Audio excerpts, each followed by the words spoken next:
अस्मद्गुरुभ्यो नमः अस्मत्परमगुरुभ्यो नमः अस्मत्सर्वगुरुभ्यो नमः। श्रीमान् वेङ्कटनाथार्य कवितार्किः केसरी वेदान्ताचार्यवर्यो मे सन्निधत्तां सदा कृती। रामानुजतया पात्रं ज्ञानवैराग्यभूषणं श्रीमद्वेङ्कटनाथार्यं वन्दे वेदान्तदेशिकं लक्ष्मीनाथसमारम्भां नाथयामुनमध्यमाम् अस्मदाचार्यपर्यन्तां वन्दे गुरुपरम्पराम्। यो नित्यमच्युतपदाम्बुजयुग्मरुग्मव्यामोहतस्ततितराणि तृणाय मेने अस्मद्गुरोर्भगवतोऽस्य दैक्यसिन्धोः रामानुजस्य चरणौ शरणं प्रपद्ये। मातापिता युवतयस्तनया विभूतिः सर्वं यदेव नियमेन मतन्मयानामाद्यस्तनकुलपतेव कुलाभिरामं श्रीमत्तदङ्घ्रिहरणं प्रणमामि मूर्ध्ना पूतं सरस्य महताह्वयपठणात् श्रीभक्तिसारकुलशेखर यो हि वाहान् भक्ताङ्घ्रिरेण परकालयतीन्द्रमिश्रान् श्रीमत्पराङ्कुशमणिं प्रणतोऽस्मि नित्यं गुरुमुखमनदीत्य प्राहवेदानशेषान् नरपतिपरिक्लिप्तं शुल्कमाधातु कामः सुसुरमवरवन्द्यं रङ्गनाथस्य साक्षात् द्विजकुलतिलकन्तं विष्णुचित्तं नमामि। नीलातुङ्गस्तनगरिधरी सुग्धमुद्बोध्य कृष्णं पारात्यं स्वं श्रुतिशरशिरसिद्धमध्यापयन्ती स्वजिष्टायां सृजनिघलितं जाबलाकृत्य मुङ्क्ते उदातस्येनमिदमिदं भूये वास्तु भूयः अन्नवयல் புதுவை ஆண்டாள் அரங்கற்கு பண்ணு திருப்பாவை பல்பதியம் இன்னிசையால் பாடிக் கொடுத்தார் நற்பா மாலை பூ மாலை சூடிக் கொடுத்தாளை சொல்லு சூடிக் கொடுத்து தொடர்கொடியே தொல்பாவை பாடி அருள வல்ல பல்வலையாய் நாடினி வேங்கடவர்க்கு என்னை விதி என்னையும் மாற்றம் நாம் கடவா வண்ணமே நல்கு. ஆண்டாள் திருவடிகளே சரணம். இன்னைக்கு பாசுரமானது உந்து மதகளித்தன் நோடாத தோல்வலியன் நந்தகோபாலன் மருமகளே நப்பின்னாய் கந்தம் கபழும் குழலி கடைதிரவாய் வெந்தெங்கும் கோழி அழைத்தனகான் மாதவி பந்தல் மேல் பல்கால் குயிலினங்கள் கூவினகான் பந்தார் விரலியுன் மைத்துனன் பெயர்பாட செந்தாமரை கையால் சீரார் வளையொலிப்ப வந்து திரவாய் மகிழ்ந்தேலோரம்பாவாய் அப்படின்றதான பாசுரத்தினால சாக்ஷாத் நந்தகோபனுடையதான மருமகளாக இருக்கக்கூடியதான நப்பின்னையை இந்த இடத்துல விசேஷமாக ஆண்டாள் எழுப்புறா. உந்து மதகளித்தன் நோடாத தோல்வலியன் நப்பின்னை பிராட்டிய நீ யாருக்கு மாட்டு பொண்ணு தெரியுமா? நந்தகோபனுடையதான மாட்டு பொண்ணு. நீ நந்தகோபனுடையதான பெருமை என்னன்னு உனக்கு தெரியுமா? உந்து மதகளித்தன் ஓடாத தோல்வலியன், நல்ல பலம் பொருந்திய யானைகள், அந்த யானைகள் கூட்டமாக வந்து சண்டை போடும்போது யானைப்படை குதிரைப்படை அப்படின்லாம் சொல்கிறாளோ இல்லையா, அப்படி யானை மேலே பலவிதமான போரரசர்கள் அந்த யானையை நல்ல பலமுள்ள யானைகள் மேலே உட்கார்ந்துட்டு சண்டைக்கு வந்தால் கூட அந்த யானையையும் தோக்கடித்து அந்த யானை மேலே உட்கார்ந்துட்டு சண்டை போடக்கூடியதான வீரர்களையும் தோக்கடித்து அவர்களை ஓடும்படி செய்யக்கூடியதான ஒரு உயர்ந்த தோல் வலிமையை உடையவன். இந்த தோல் வலிமைன்றது ஆண்களுக்கு ரொம்ப முக்கியமானது. சுந்தர தோலுடையான்னு பெருமாளுக்கே ஒரு விசேஷமான ஒரு திருநாமம்.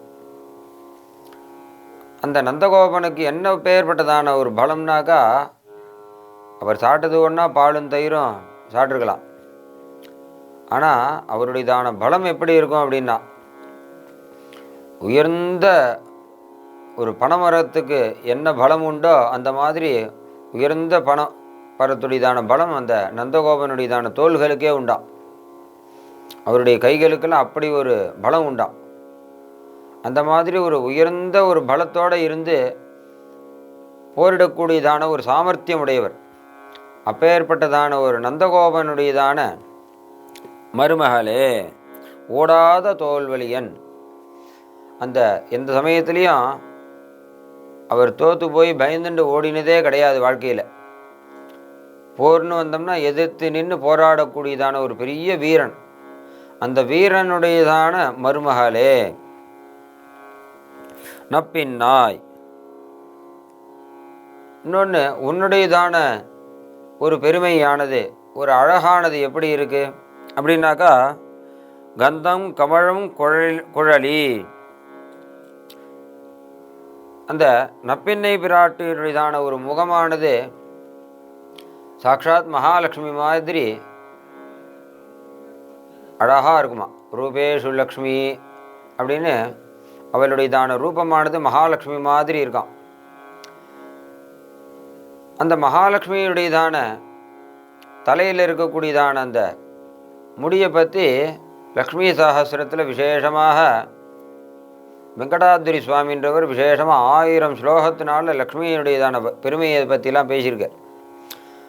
அதில் அந்த மகாலட்சுமியுடையதான கிரீட்டம், அந்த முடியானது எப்படி இருக்குது அப்படின்றத பற்றிலாம் நிறைய வர்ணிக்கிறார் அவருடையதான ஸ்லோகங்களில். அந்த மாதிரி மகாலட்சுமியை போன்றதான ஒரு முகமும், மகாலட்சுமியை போன்றதான ஒரு அழகான கேசம், அந்த முடியானது நம்ம கூட முன்னெல்லாம் அந்த காலத்திலலாம் கிராமங்கள்லாம் மகாலட்சுமியை போட்டு கேலண்டர்லாம் கொடுப்பா. வருஷம் பிறந்தவுடனே அந்த மகாலட்சுமி கேலண்டர் வந்ததுனாலே நமக்கு ஒரு மனசுக்கு ஒரு சந்தோஷம் ஏற்படும். அஷ்டலக்ஷ்மி கேலண்டர் வந்திருக்கு, மகாலட்சுமி போட்டு கேலண்டர் வந்திருக்கு, சீனிவாசர் போட்டு கேலண்டர் வந்திருக்கு அப்படின்லாம் ஒரு சந்தோஷம் ஏற்படும். அந்த படங்கள்லாம் பார்த்தோம்னா அந்த மகாலட்சுமியுடையதான முடியானது அவ்வளோ அழகாக இருக்கும். அப்படி அழகான முடியை உடையவளே, அதுவும் இல்லாமல் கந்தங் கமழும் குழலி கடை திறவாய். பெண்களுடையதான முடிக்குன்னு சில வாசன திரவியங்கள்லாம் பூசிக்கிறதுன்னு உண்டு. அந்த காலத்திலேயே வாசன திரவியங்கள்லாம் ஏற்பட்டது தான். அந்த காலத்தில் இயற்கையான முறையிலேயே அதெல்லாம் இருந்திருக்கு. அந்த இயற்கையான வாசன திரவியங்களை பூசின்னு இருந்ததுனால அந்த நப்பெண்ணைக்கு அவளுடையதான முடியில் எப்பவுமே அந்த கமகமான வாசனை இருக்குமா. இன்றைக்கும் ஸ்ரீரங்கத்தில் நாச்சியாருடைய ரங்கநாச்சியாருடையதான திருமஞ்சனத்தை பார்த்தோம்னா விசேஷமாக அந்த வாசனை தூபங்கள், நல்ல சந்தனம், இன்னும் நல்ல உயர்ந்த மஞ்சப்பொடி இதெல்லாம் போட்டு அவளுக்கு அந்த மகாலட்சுமியான ரங்கநாச்சியாருக்கு திருமஞ்சனம் பண்ணுவாள். அப்போ நமக்கெல்லாம் அந்த பாக்கியமானது கிடைக்கும். அர்ச்சக சுவாமியாக இருந்தால் கிட்டக்க போய் சேவிக்கலாம். அரையர், தீர்த்தகாரர், கோஷ்டி வேத பாராயணம், பிரபந்த பாராயணக்காரர்கள் இன்னும் கொஞ்சம் தள்ளி இருந்து தாயாரை சேவிக்கலாம். ஆனால் எல்லாருக்குமே ஏற்பட்டது என்னென்னா, அந்த மகாலட்சுமியுடையதான திருமஞ்சன தீர்த்தத்தை எல்லாருக்கும் கோஷ்டியில் கொடுப்பா. அந்த தீர்த்தத்தை வாங்கி நம்ம சாப்பிடும்போது அதோடையதான வாசனையானது தெரியும். ஒரு சமயத்தில் ஸ்ரீரங்கத்தில் ரங்கநாதன் விக்கிரகமானது களவு போச்சு. அதுக்கப்புறம் ஒரு சமயத்தில் அது விக்கிரகங்கள் நிறைய கிடச்சிது. அதில் ரங்கநாதன் விக்கிரகமும் சேர்ந்து வந்தது. 10-15 விக்கிரகம் வந்ததுனால எந்த விக்கிரகம் ரங்கநாதன் விக்கிரகம்னு தெரியல. அந்த ஒரு நிலை ஏற்பட்டது. அப்போ அங்கே துணியெல்லாம் துவைக்கக்கூடிய ஒரு வண்ணான், அதாவது கோவில் துணியெல்லாம் அவன் துவைக்கிறதுல ரொம்ப பக்தியோடு இருந்து பெருமாளுடையதான துணியெல்லாம் துவைச்சி கொடுப்பானான். அவன் சொன்னானான், உங்களுடையதான ஆசீர்வாதம் எனக்கு எப்போவுமே உண்டு. ஏன்னா பக்தர்கள் கூடயே நான் இருந்து பக்தர்களுடையதான அனுகிரகத்தினாலேயே நான் வாழ்ந்துட்டுருக்கேன். அதனால் உங்கள் அனுமதி இருந்ததுனாக்கா ரங்கநாதன் விக்கிரகம் எதுன்னு நான் கண்டுபிடிச்சி கொடுக்குறேன் நானா. அப்போ இருந்த பக்தர்கள்லாம் நல்ல சத்துவ குணங்களோட ரொம்ப விசேஷமாக இருந்தவா. ஆனால் காலம் அப்படி யாரையும் நம்ம தோஷம் சொல்லலை. காலம் அன்றைக்கி இருந்த காலங்கள் அப்படிலாம் இருந்தது. காலத்துக்கு ஏற்ற மாதிரி குணங்கள் கொஞ்சம் கொஞ்சமாக மாறுறது மனுஷனுக்கு. ஆகார சத்துவ சுத்தின்னு நல்ல ஆகாரங்கள் சாப்பிட்டா நல்ல குணங்கள் உண்டாகும். உடனே சரிப்பா நீ கண்டுபிடிச்சி கொடுன்னா. உடனே என்ன பண்ணாராம், எல்லா பெருமாளுக்கும் முதல்ல துணியை அவருங்க அப்படின்னான். சரின்னு எல்லா விக்கிரகத்துடையதான துணியும் களைஞ்சி இவங்கிட்டக்க கொடுத்தாலாம். ஒரு ஒரு விக்கிரகமாக இருக்கக்கூடியதான துணியெல்லாம் எடுத்து நன்னா துவைச்சி அந்த தீர்த்தத்தை எடுத்து சாட்டானான். இது ரங்கநாதன் கிடையாது, இது ரங்கநாதன் கிடையாது, இது ரங்கநாதன் கிடையாதுன்னு சொல்லிட்டு கடைசியில் ஒரு விக்கிரகத்தை எடுத்துட்டு அந்த விக்கிரகத்துடையதான துணியை துவைச்சி அந்த தீர்த்தத்தை சாப்பிட்டுட்டு இதுதான் ரங்கநாதன், இதுதான் நம்ம பெருமாள், இதுதான் நம்பெருமான்னு சொன்னானான். உடனே அதை பெரியவாள்லாம் ஒத்துண்டாலாம். ஓஹோ, ஏன்னா அந்த காலத்தில் சத்தியத்தை பேசினதான ஒரு காலம், கரெக்டாக சொல்லுவான்னு ஒரு நம்பிக்கை. உடனே அந்த வண்ணான் மூலியமாக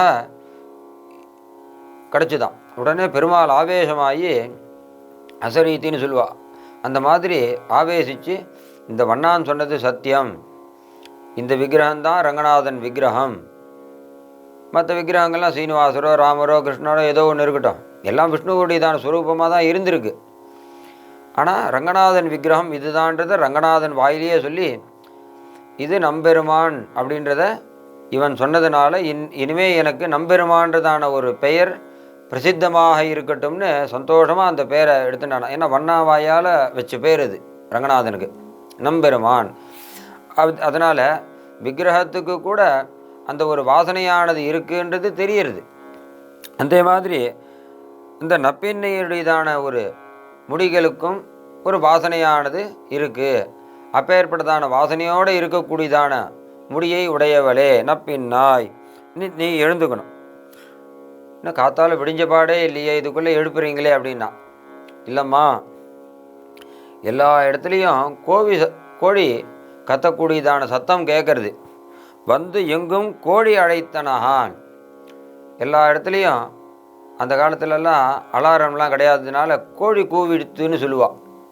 கோழி கூவிடுத்துனாக்கா சூரியன் உதிச்சுட்டார், சூரியன் அந்த அருணோதயமானது கிளம்பிடுத்து, சூரியன் கிளம்பிட்டார் அப்படின்னு அர்த்தமானது. ஏன்னா பறவைகளுக்கு அந்தந்த காலங்கள் கரெக்டாக தெரியும். ஒரு துளி கூட காலம் மாறி அது கண்ணாமண்ணான்னு கத்தாது. அதுக்கு அந்த உறக்கமானது கரெக்டாக களைஞ்சி போகிறது. அதனால தான் நிறைய இடங்களில் பறவைகள் எழுந்திருத்துன்றது ஆண்டாள் சொல்கிறான். இது இன்றைக்கி இப்போ சொல்லக்கூடியதான பறவையானது கோழி, இது ஒரு பறவையுடையதான இனத்தில் சேர்ந்தது தான். இருந்தாலும் ஒரு ஒரு பறவைகள் ஒரு ஒரு திட்டத்துக்கு மேலே பறக்காது. சில பறவைகள் உயர்ந்த ஒசனம் வரைக்கும் பறக்கக்கூடியதான சாமர்த்தியம் உடையது. அதில் கோழிக்கு ஒரு திட்டம் வரைக்கும் தான் பறக்கும். அப்படி இருக்கிறதுனால இந்த கோழியானதும் பறவைகள் இனத்தில் சேர்ந்தது. அதுவும் அழைக்கிறது, கோழி அழைத்தனகான், அது கூவ ஆரம்பிச்சிடுத்து. எல்லாரும் எழுந்துக்கோங்க, அவாவா வேலை என்ன உண்டோ அதை நீங்கள் பாருங்கோ. அந்த காலத்துலலாம் கிராமங்கள்ல கோழி கூவுறதை வச்சுட்டு எழுந்துட்டு அவாளுடையதான வேலையை பார்க்குறதுன்றது ஒரு வழக்கமாக இருந்தது. அதனால் நப்பின்னை பிராட்டியே, கோழி கூட கூவிடுத்து, இன்னும் நீ தூங்கிட்டு இருந்தா நியாயமா? கோழி அணைத்தனகான் மாதவி பந்தல் மேல் பல்கால் குயிலினங்கள் கூவினகான். அதை தவிர ஒரு இயற்கை சூழ்ந்ததான ஒரு இடம் அது. அந்த ஆயர்பாடின்றது ரொம்ப இயற்கையான ஒரு இடம். நிறைய பசுமாடு இருக்குது, நிறைய ஆடு இருக்கும், நிறைய மாடு இருக்கும், நிறைய எருமை இருக்கும், நிறைய மயில்கள்லாம் உண்டு. இப்படி இயற்கையானது அதிகமாக, நிறைய மான்கள்லாம் நிறைய உண்டு. அந்த இடத்துல ரொம்ப இயற்கையாக இருக்கக்கூடியதான இடம். அதனால் நிறைய செடி கொடிகள்லாம், முல்லை மல்லி ஜாதி இப்படி நிறைய கொடிகள்லாம் இருக்குது, நிறைய பூலாம் பூத்துருக்கு. அப்பேற்பட்டதான அந்த உயர்ந்த அந்த மல்லி முல்லை இந்த மாதிரி கொடிகள் உண்டோ இல்லையா, அந்த கொடிகளில் குருவி வந்து உட்கார்ந்துட்டு கூவ ஆரம்பிக்கிறதான். குயிலினம் கூவும் சோலை அப்படின்னு ஸ்ரீரங்க ரங்கநாதனுக்கு பாசுரம் மங்களாசாசனம் ஆழ்வார் பண்ணுறார். அந்த மாதிரி குயிலினங்கள் கூவினகான், குயிலெலாம் கூவ ஆரம்பிச்சுடுத்து, இது ஒரு அறிகுறி. அதனால் முதல்ல கோழி அழைத்தனகான், குயிலினங்கள், குயில்கள் கூட்டம் கூட்டமாக சேர்ந்துடுத்து. கோழி கூட்டம் கூட்டமாக சேர்ந்து கத்தாது, தனித்தனி கோழியாக தான் கத்தும், பார்த்துருக்கலாம். ஆனால் குயில்கள் நிறைய கூட்டமாக ஒன்று சேர்ந்து அந்த பந்தலுக்கு மேலே உட்காந்துட்டு எல்லாம் சந்தோஷமாக கூவுறதான். குயில் பாடுறதுன்றது ரொம்ப இனிமையாக இருக்கும். அதனுடையதான குரலானது ரொம்ப மதுரமாக இருக்கும். அப்போ ஏற்பட்டதான குயிலெலாம் கூவ ஆரம்பிச்சுடுத்து. பந்தார் விரலையுன் மைத்துனன் பேர் பாட. ஏன் நப்பின்னை பிராட்டியே, உன்னுடையதான கையானது எப்படி இருக்குது அப்படின்னாக்கா ரொம்ப மெத்துன்னு இருக்குமா. ஏன்னா நந்தகோபாலன் ஆண்கள்லாம் வயலில் வேலை செய்கிறவான்றதுனால கை கொஞ்சம் முரட்டுத்தனமாக இருக்கும். பெண்களுடையதான கை ரொம்ப மிருதுவாக இருக்கும். அந்த கண்ணனும் நப்பின்னையும் விளையாடும்போது பந்தால் பூ பந்தால் விளையாடிப்பாலாம். அந்த பூ பந்தால் விளையாடும் பொழுது அந்த கை மிருதுவாக இருக்கா இல்லை அந்த பூ மிருதுவாக இருக்கான்றதே சொல்ல முடியாது. பெருமாளுடையதான திருவடியை சொல்லும்போது தாமரை அப்போது மலர்ந்த தாமரையை வென்றது என் ராமனின் முகம்னு முகத்துக்கே அந்த ஒரு தாமரை போல மிருதுவாக இருந்ததுன்னு அங்கே கம்பன் சொல்கிறார். அந்த மாதிரி பெருமாளுடையதான திருவடியும் தாமரையை போன்றதான திருவடி. அதே மாதிரி இங்கே இருக்கக்கூடியதான நப்பின்னையுடையதான திருக்கையானது புஷ்பத்தை போல மிருதுவாக இருக்கக்கூடியதான திருவடி.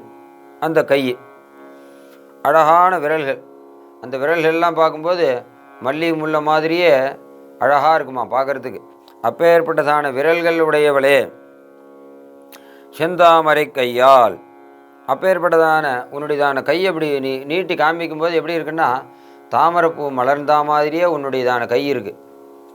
செந்தாமரை கையார் சீரார் வளையொலிப்ப. அந்த கையில் நிறைய உயர்ந்த வளையல்லாம் போட்டுருக்காலாம். பெண்களுக்கு வளையல் ஒரு அழகான ஒரு ஆபரணம். அதனால் பெண்கள்லாம் வளையல் போட்டுட்டா ஒரு மங்களம். அதெல்லாம் காதில் தோடு போட்டுக்கிறது, மூக்கில் மூக்குத்தி, கழுத்தில் ஏதாவது ஒரு செயின் கழுத்தில் இருக்கணும். அப்பாப்பா சக்திக்கு ஏற்ற மாதிரி ஏதாவது ஒன்று போட்டுக்கணும். கையில் வளையல் போட்டுக்கணும், காலில் கொலுசு போட்டுக்கணும், கல்யாணம் ஆனவாளாக இருந்தால் மெட்டி போட்டுக்கணும், நெத்தி சுட்டி. இதெல்லாம் பெண்களுக்கு ஒரு அழகு. பெண்களை பார்க்கும்போதே கை கூப்பிட்ற மாதிரி இருக்கணும். மங்களமாக அவளை பார்த்தா இன்றைக்கி நல்லது நடக்கும் அப்படின்னு தெரியணும். அப்படி இவ்வளோ அலங்காரத்தோடு இருக்கக்கூடியதான உன்னை பார்த்தா இன்றைக்கி எங்களுக்கு ரொம்ப நல்ல நாள் இன்றைக்கி தான். இவ்வளோ ஒரு மங்களமாக இருக்கக்கூடியவளே நப்பின் நாய், நீ என்ன பண்ணணும்? எழுந்துக்கோ. எழுந்து என்ன பண்ணணும்னா வந்து திறவாய். நாங்கள்லாம் கண்ணனை பார்க்கணும்னு ஆசையாக வந்திருக்கோம். ஒருத்தரையும் எழுப்பின பாடு என்னன்னு எனக்கு தான் தெரியும். 10 நாள் எழுப்பியிருக்கோம். எல்லா தோழிகளையும் ஒரு விதமாக எல்லாரையும் எழுப்பி கூட்டின்னு வந்துட்டோம். எல்லாரையும் படிக்கிறதுக்குன்னு கூட்டின்னு வரணுன்னா ஸ்கூலில் இருக்கிற பசங்க எல்லாரையும் படிக்கிறதுக்கு கூட்டின்னு வரதுன்னா என்ன கஷ்டம்னு தெரியும். விளையாடுறதுக்குன்னா எல்லா பசங்களும் கிளம்பிடும். ஏன்னா இவ சின்ன சின்ன பசங்களை தான் கூட்டின்னு வந்திருக்கு ஆண்டாள் பக்தி பண்ணுறதுக்கு. ஆனால் விளையாடுறதுக்குன்னு சொன்னால் எல்லா பசங்களும் ஆட்டோமேட்டிக்காக எழுந்து வந்துடும். ஆனால் ஒரு பக்தி பண்ணணும் படிக்கணும் அப்படின்னாக்கா ஏதாவது ஒரு காரணங்களால் ஒரு பசங்களாக வராமல் விட்டுவிடும். அதனால் ஒன்று சேர்க்குறதுன்றது கஷ்டம். அதனால் என்ன கஷ்டம்னு எனக்கு தெரியுமா? ஒருத்தரையும் நான் அவ்வளோ கஷ்டப்பட்டு கூட்டுன்னு வந்திருக்கேன். வந்த காரணம் என்ன அப்படின்னா கண்ணனை நாங்கள்லாம் நேரில் பார்க்கணும். கண்ணனை பார்த்தாலே எங்களுக்கு அவ்வளோ ஒரு சந்தோஷம். ஸ்நான பான ஜப தபஹலு மாடித்தே கிருஷ்ணா என பாரதே அப்படின்னு சொல்கிற கீர்த்தனையில் நாங்கள்லாம் ஏதாவது ஒன்று சாப்பிட்ணும்னு நினச்சா கிருஷ்ணா கிருஷ்ணான்னு தான் சாப்பிடுவோம். வேறு ஏதாவது வஸ்திரங்கள் கட்டிக்கிறோமா, இல்லை அலங்காரங்கள் பண்ணிக்கணுமோ, இல்லை எங்கேயாவது போகணுன்னா கூட எந்த ஒரு காரியத்தை நாங்கள் பண்ணாலும் கிருஷ்ணா கிருஷ்ணா கிருஷ்ணான்னு சொல்லிகிட்டே நாங்கள்லாம் அந்த காரியத்தை பண்ணுவோம். எப்பவும் கண்ணனையே தியானம் பண்ணிட்டு இருக்கக்கூடியவா நாங்கள்லாம்.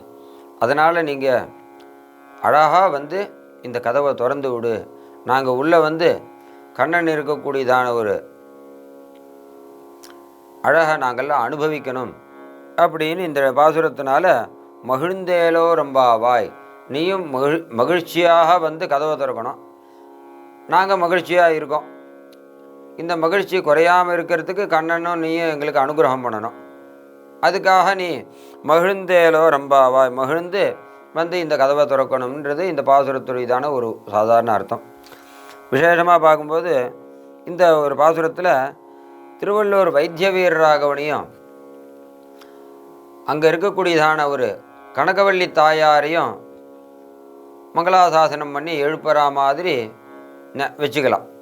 எப்படின்னா பந்தார் விரலியின் விரலி அப்படின்னு இந்த இடத்துல பாசுரம். ஆழ்வார் அந்த இடத்துல மங்களாசாசனம் திருமங்கையாழ்வார் பண்ணும்போது, ஏன்னா அவரும் பராங்குஷ நாயகி பரகால நாயகின்னு 2 நாயகிகள் ஆழ்வாராக இருந்து பெண்களாக மாறி மங்களாசாசனம் பண்ணவா. அதில் இந்த பரகால நாயகின்னு சொல்லக்கூடியதான திருமங்கை ஆழ்வார் திருவள்ளூர் வைத்திய வீரராக சுவாமியை சேவிக்க வர. அந்த வைத்திய வீரராகவன் யாருன்னா சாக்ஷாத் கண்ணன். மென்னையுண்டான் இவனென்னு ஏசனென்ன எம்பெருமான் இவ்வுள் கிடந்தானே. இப்போ இருக்கக்கூடியதான இந்த கண்ணன் ஒரு காலத்தில் எல்லாரும் வெண்ணெய் சாட்டான்னு இவனை எல்லாரும் கிண்டல் பண்ணான். அப்படி கிண்டல் பண்ணுறத சந்தோஷமாக எடுத்துட்டு அந்த வெண்ணெய் சாப்பிட்றதே இவனுடையதான ஒரு ஸ்வரூபமாக வச்சுட்டு இருந்தான்.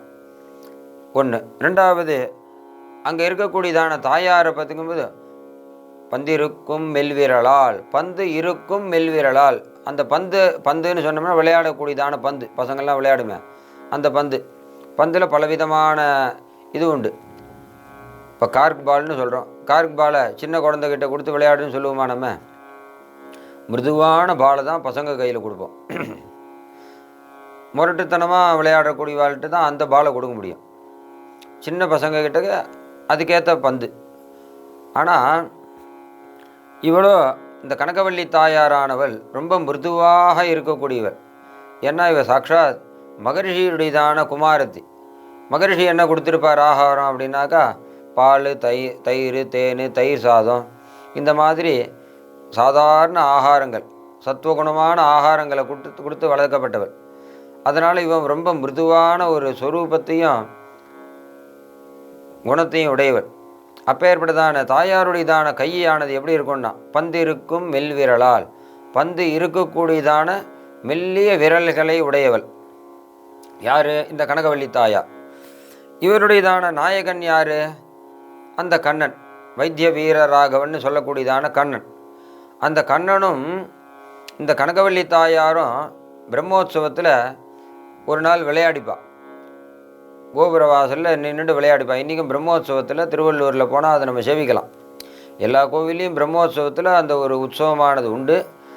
இருந்தாலும் ஆழ்வார் மங்களாசாசன பிரகாரம் ஒன்று சேரக்கூடியதான ஒரு உற்சவமாக ஒரு கோவிலாக இருக்கக்கூடியது வைத்திய வீரராகவன். ஏன்னா பந்திருக்கும் மெல்விரலால் அப்படின்னு சொன்னதுனால அந்த பந்து வச்சு என்ன பண்ண போகிறா? விரும்பியாக கையில் வச்சுட்டு போகிறா, விளையாட போகிறோம். அந்த பந்தை வச்சுட்டு விளையாடக்கூடியதான ஒரு நிலையில் இருக்கக்கூடியதான ஒரு சன்னதின்னு சொல்லும்போது திருவள்ளூர் வைத்திய வீரராகவன். அந்த வீரராகவன் ஒரு பக்கம் நின்றுருப்பார், ஒரு பக்கத்தில் தாயார் நின்றுருப்பாள்.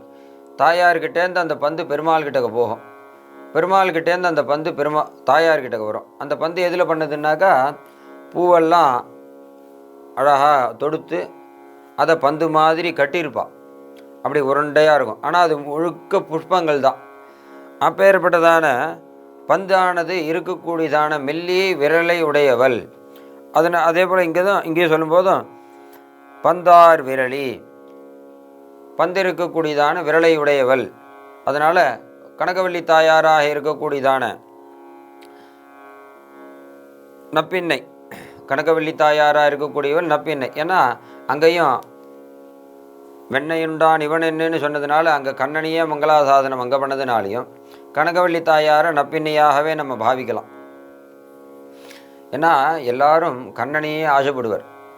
அந்த க்ஷேத்திர மகாத்மியத்தில் சொல்லும்போது ஷாலிஹோத்திர மகரிஷின்னு ஒரு மகரிஷி, அவர் பெருமாளை தியானம் பண்ணிட்டு அந்த ஹிருதாப நாசினின்றதான தீர்த்தம் அங்கே இருந்துட்டு பெருமாளை தியானம் பண்ணிட்டுருக்கார். ஒரு நாள் நாருது பெருமாள் ஒரு வயசான ஒரு கிழவன் மாதிரி வர வந்து, சுவாமி ஒரே மழையாக இருக்குது, படுத்துக்கிறதுக்கு இடம் இல்லை, சாப்பாடு ஒன்றும் சாப்பிடலை, பசி வயத்தெல்லாம் கிள்றது, படுத்துக்கிறதுக்கு இடம் இல்லை, உடம்பெல்லாம் நனைஞ்சு போயிடுது, எனக்கோ உடம்பு முடியல, நிற்கக்கூட முடியல, உட்கார முடியல, படுத்துக்கணும் போல் இருக்குன்னு கேட்குறார். உடனே இந்த இடத்துல படுத்துக்கும்னு காண்பிச்சாராம். அப்படி இருந்த பெருமாள் மறுநாள் காத்தால் பார்த்தார கண்ணனாக சேவை சாதிச்சாராம். அதனால் அப்பேற்பட்ட எம்பெருமான் யாருன்னா சாக்ஷாத் கண்ணன். அவனுடையதான நாயகியாக இன்னொரு மகரிஷிக்கு அவதாரம் பண்ணால் மகாலட்சுமி, அவளே நப்பின்னை. அப்பேற்பட்டதான நப்பின்னைக்கு மலாலனாக இருக்கக்கூடியதான கண்ணனை நாங்கள் அனுபவிக்கணும்னாக்கா நீ என்ன பண்ணணும் அப்படின்னாக்கா, நப்பின்னை உந்தும நீ அழகாக ஒரு முகத்தோடு சந்தோஷமாக இந்த கதவை திறக்கணும். திறந்தாக்கா நாங்கள் உள்ளே விசேஷமாக இருக்கக்கூடியதான துவஜஸ்தம்பம், துவாரபாலகால், கர்ப்பகிரகம், அந்த வீதி, அழகான வீதி, அந்த வீதியில் பிரதட்சிணமாக இந்த துவஜஸ்தம்பத்தில் மங்களாசாசனம் பண்ணி, துவாரபாலகால மங்களாசாசனம் பண்ணி, உள்ளே இருக்கக்கூடியதான பிராகாரத்தில் ஒரு பிரதட்சிணம் பண்ணி, விசேஷமாக இருக்கக்கூடியதான நப்பின்னையும் வைத்திய வீரராகனாக இருக்கக்கூடியதான கண்ணனையும் நாங்கள் சேவித்து அவனை வாயால் பாடணும், மனசனால் சிந்திக்கணும். அதிலேருந்து வரக்கூடியதான ஒரு விசேஷமான ஒரு அனுகிரகத்தினால எங்களுக்கு உள்ளே இருக்கக்கூடியதான நோயாக இருக்கக்கூடிய எல்லாம் போகணும், வெளியில் வரக்கூடியதான நோய்களும் போகணும்னு, உள்ளே இருக்கக்கூடியதான நோய், வெளியில் இருக்கக்கூடிய நோய் ரெண்டும் போயிடுத்துனாக்கா விசேஷமான ஒரு பக்தி ஏற்படுறது. அந்த பக்தியினால் நம்மளுடையதான நோன்பானது மேலே மேலே வளரும். அதனால் நப்பின்னை நீ எழுந்துக்கோ, அழகாக வாசலை துற, அழகான முகத்தோடு கதவை துறன்னு பிரார்த்தனை பண்ணிக்கிறா. கவிதார்க்கிக சிம்மாய கல்யாண குணசாலினே ஸ்ரீமதே வெங்கடேஷாய வேதாந்த குரவே நமஹ. வைத்தியவீர் ராகோபரபிரம்மணே நமஹ. கனகவல்லி நாச்சியார் திருவடிகளே சரணம். ஆண்டாள் திருவடிகளே சரணம்.